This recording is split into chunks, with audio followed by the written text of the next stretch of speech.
Hey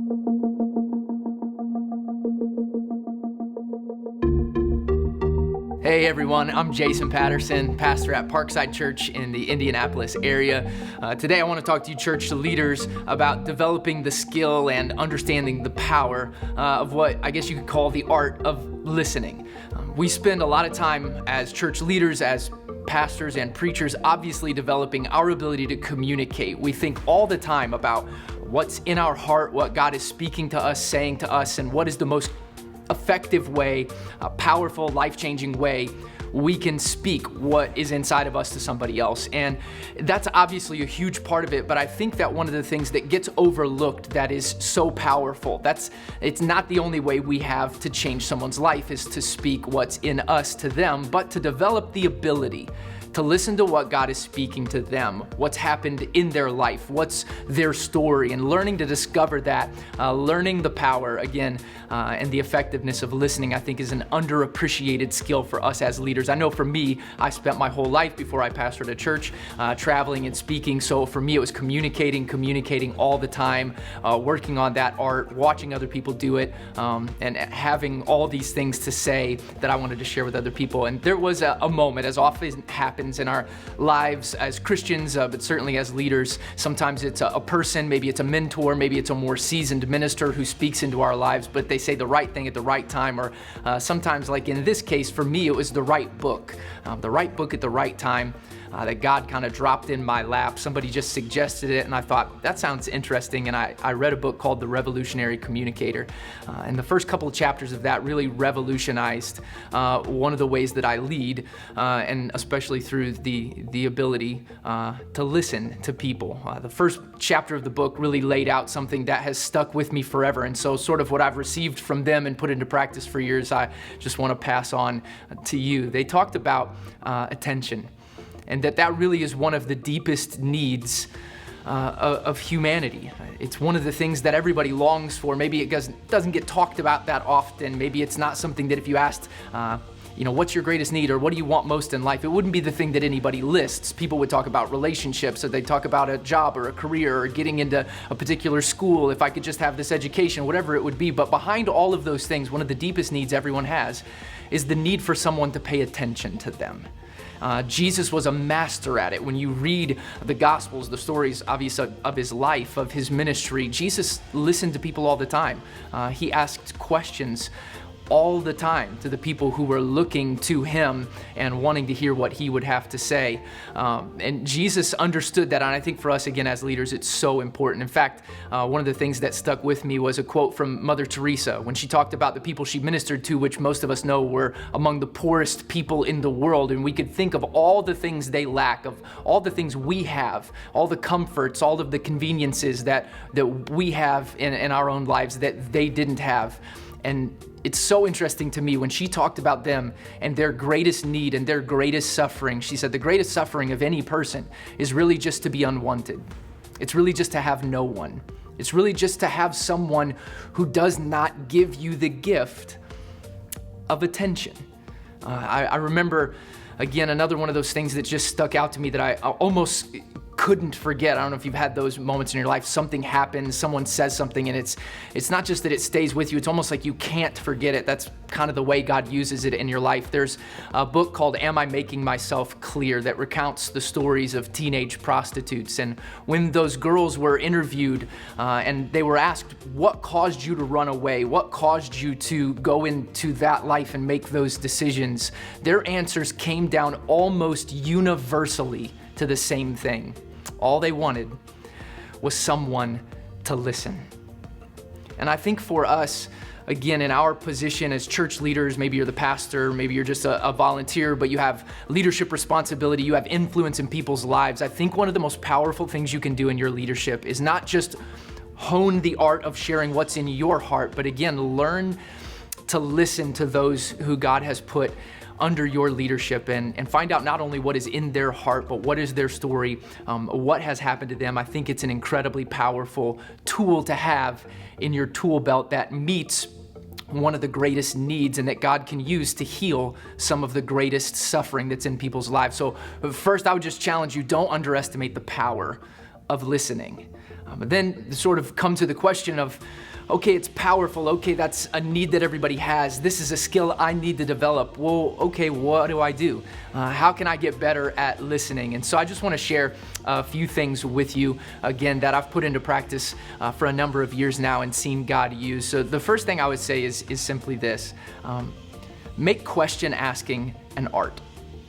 Like, learn to ask great questions. Think about when you're in conversations and maybe you ask a question without even really think about it, but it turns out to be something that prompts an incredible conversation. Try to pay attention to those things and remember that. Another thing that's really helpful along that line of like, how do I make question asking an art? When you go into, whether it's Sunday service, whether it's just time with your leaders or people maybe in small group that you're hanging out with, whatever the context or the setting is, or if you're just, who knows, out to dinner or out to coffee with somebody, go into those moments with the mindset of a journalist. What is a journalist after? Journalists are always in search of a story.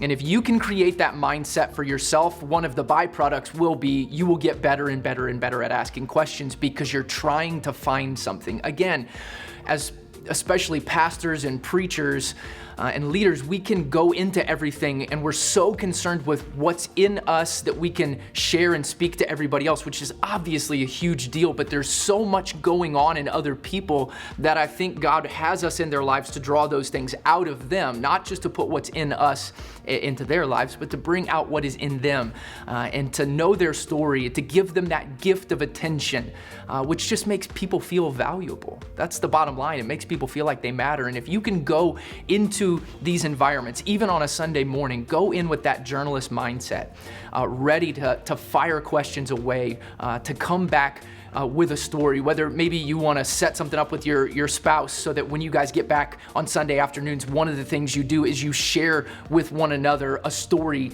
from somebody's life that you learned. So it kind of gives you an accountability, turns it into something that you share, whatever those kinds of things might be. Whatever you can do to get better at asking questions and develop that journalist mindset, it's going to be really helpful to give people that gift that they're longing for. Another thing would simply be this, just learn to sacrifice distractions. We've all been there when somebody did it to us and it's not awesome. We've all been in a conversation with somebody when they are kind of talking to us, but it really looks like they're talking to whoever, is on the other end of that text conversation.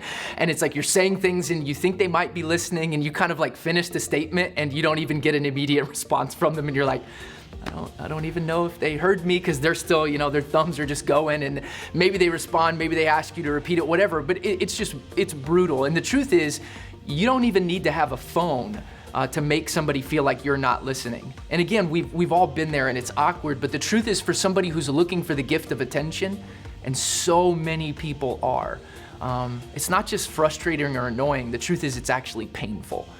And that's one of the things this can help you avoid. So when you're talking to people, I know this may seem overly simple, but in all honesty, everything matters. When you talk to somebody, square your shoulders up. Like, don't turn your shoulders away from them. Don't angle your body away from where they're at because it just looks like you're heading somewhere else. Just square up with them and just look at them. And you've probably had this happen to you as well. Don't look past them.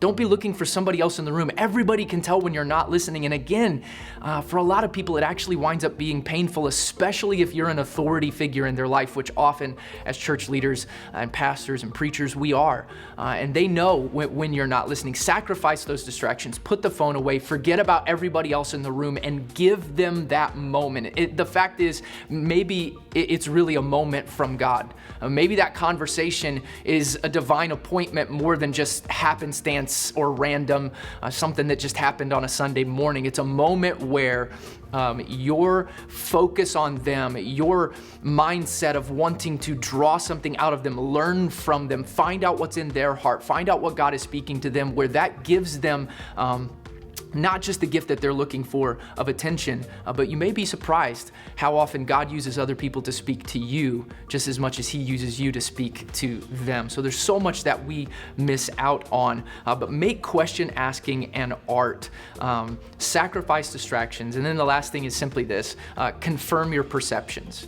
We all notice this. We all pick up on body language. We all see things that are happening in somebody. Sometimes you can just look in somebody's eyes and you can kind of see the pain and you perceive things. Well, confirm those perceptions. Just, again, this gets you asking questions anyway, but just ask them, hey, you look a little bit down, or hey, you look kind of frustrated. Is everything going okay? Those kinds of things. Confirm your perceptions. When you're hearing them talk and maybe you notice kind of a repeated theme, like they keep saying things several times over, well, just ask them about that. Hey, I've heard you say a couple of times, like, tell me a little bit more about that. Again, that journalist mindset, draw the story out of them.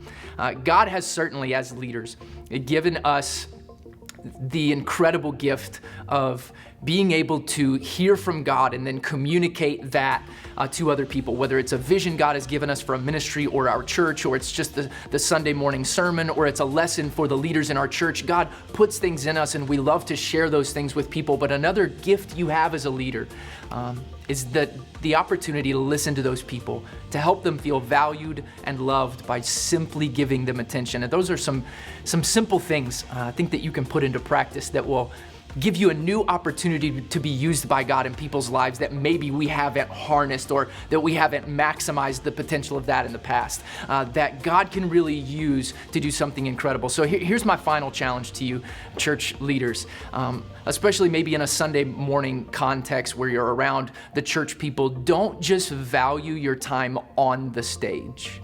Value your time off the stage. Don't just be prayed up for that moment when you're on the stage. Like, for heaven's sake, please be prayed up for that moment, for sure, obviously. We're not downplaying the importance of that. We're bringing up the importance of those moments in the lobby. Don't just get prayed up for the stage, for the platform. Get prayed up for the lobby. Don't just get prayed up for the moment where you get to impact everybody at one time because you're on the stage with a microphone. Be prayed up for that moment where you could give somebody the gift of attention, because it may be the moment that changes their lives, and it may be the moment where you build more of a relationship with them, where you gain more influence in them, and just by listening to them, you've set yourself up for them to listen to you even more, to hear all of those incredible things that God is putting in you. But know that God is not just putting things in your heart, He's putting them in other people's, and you can be, I really believe, an even more effective and even more powerful leader if you will learn to listen.